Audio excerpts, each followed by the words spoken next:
কুরবানি করেন, এই কুরবানি আল্লাহ তাআলার কাছে কবুল হবে না। কারণ আল্লাহর কোরআনের আয়াতে আসছে ওয়ালিকুল্লি উম্মাতিন জাআলনা মানসাকান লিয়াযকুরু ইসমাল্লাহ। ইয়াযকুর করতে হবে, জবেহ করতে হবে ইসমাল্লাহ, আল্লাহ তাআলার নামে। আল্লাহর নাম বাদ দিয়ে যদি আপনি কোনো ব্যক্তির নামে জবেহ করেন, এই গোশত খাওয়া হারাম।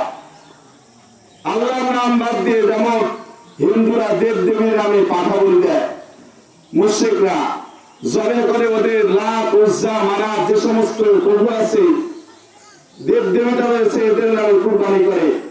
আপনি আমিও যদি আমার নামে করি, এই পশুটা খাওয়া যাবে না, জবে হবে একমাত্র আল্লাহর নামে। আল্লাহর নাম দিয়ে বিসমিল্লাহ আল্লাহু আকবার বলি কি বলি না? আল্লাহু আকবার, বিসমিল্লাহ আল্লাহু আকবার, আল্লাহর নামে কুরবানি হবে। আর আমি আপনি যে কুরবানি করতেছি, জি জি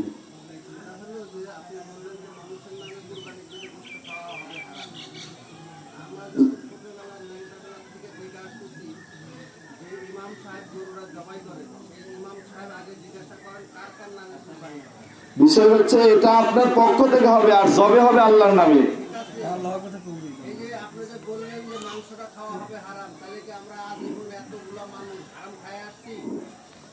বিষয় হচ্ছে জি জি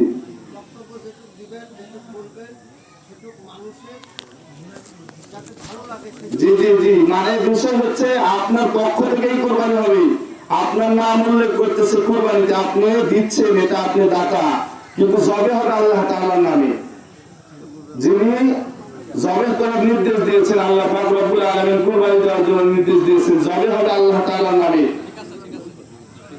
ঠিক আছে, নিয়তে ওইভাবে আছে, নিয়ত ওইটাই আছে, কিন্তু কার পক্ষ মানুষের নামে জবে করলে এটা খাওয়া, পশু খাওয়া যাবে না।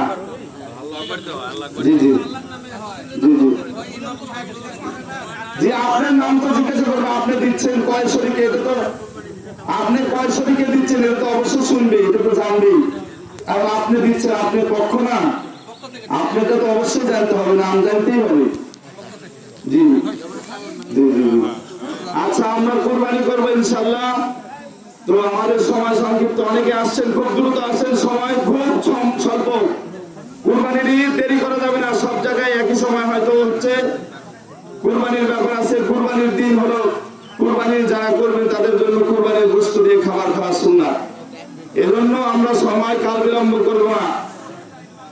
প্রিয় সম্মানিত উপস্থিতি, কুরবানির দিন কিছু কাজ থাকে, যেমন কুরবানির যে পশুটা আমরা জবেহ করছি, এই পশুটার গোশত আমরা নিজেরা শুধু খাবো এমন নয়, এই পশুটার গোশত আমরা নিজেরা খাবো, এতিম মিসকিনদের জন্য আমরা কিছু অংশ তাদের জন্য রাখবো, এবং আমাদের আত্মীয় স্বজন যারা রয়েছে, প্রতিবেশী যারা রয়েছে, এই সমস্ত প্রতিবেশীদের জন্য আমরা একটা হক, আত্মীয় স্বজনদের জন্য একটা হক রেখে দিব।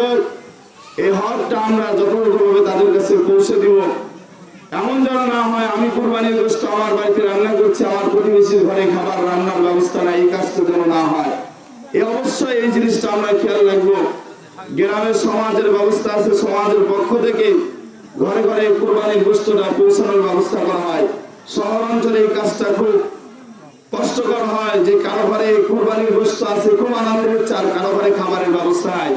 কিছু লোক আছে ব্যাগ নিয়ে শহরের মধ্যে ঘোরাঘুরি করে গোশত উঠায়, যারা চক্ষু লজ্জা ভয় পায় না। আর কিছু লোক আছে নিজের ঘরে গোশত নাই, সে কারো ঘরে যাওয়ার মতন চাওয়ার মতন সুযোগ নাই, সেও যায়ও না, তারপর কুরবানি ওয়াজিব হয়নি, এরকম হয়।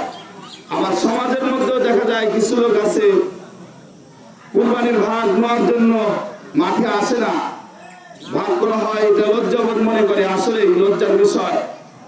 তো এই ক্ষেত্রে আমরা তালাশ করবো, দেখবো আমাদের ভাই বেরাদার এমন লোক আছে, কিছু লোক হলো ফকির আর কিছু লোক হলো মিসকিন। যারা ফকির সবার দ্বারা দ্বারা থেকে উঠায়, আর মিসকিন মাসাকিন অসহায়, কিন্তু কারো কাছে হাত পাতলে এমন সমাজে অনেক লোক আছে না নাই? আমরা খুঁজে খুঁজে তালাশ করবো, বের করবো এবং চেষ্টা করবো এদের ঘরে ঈদের আনন্দ যেন পৌঁছে যায়, এই চেষ্টাটা আমরা রাখবো। অবশ্যই কুরবানির পশু জবেহ করার ক্ষেত্রে আমরা যেই অস্ত্র দিয়ে পশুটা জবেহ করবো, অবশ্যই যেন ধারালো যুক্ত হয়, যাতে খুব